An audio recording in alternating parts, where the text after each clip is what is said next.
ஏண்டா இவ்வளோ கொத்து கொத்தாக சாவறான், எங்கே போனாங்க இவங்கெல்லாம்?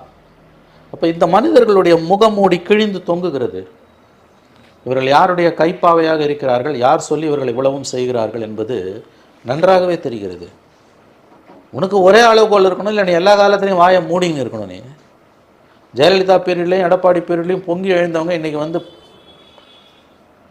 பொத்திக்கின்னு இருக்காங்கல்ல, கேட்க தான் செய்வாங்க கண்டிப்பாக. எங்கடா போனீங்க நீங்கள் எல்லான்னு? என்ன பேச்சு பேசினாங்க சித்தார்த்து, இந்த கோவனு, வைரமுத்துலாம் என்ன பேச்சு பேசினார்? எங்கே போனார் இன்றைக்கி வைரமுத்து? ஆகவே தங்களுடைய சுயநலத்துக்காக திமுகவை அண்டி பழைப்பதால் இவர்களுக்கு கிடைக்கக்கூடிய லாபங்கள் இருக்குது இல்லையா, அதனால் இவர்கள் இன்று வாய் மூடி மௌனியாக இருக்கிறார்கள். மக்களுக்கு எல்லாம் தெரியுங்க, நம்ம இதுக்கு பொழிப்புரை, விளக்க உரை, பரிமையில் அழகிற பொழிப்புரை எழுத வேண்டிய அவசியமே கிடையாது. மக்களுக்கு தெரியும் அந்த சினிமாக்காரனுங்க புத்தி என்னன்றது.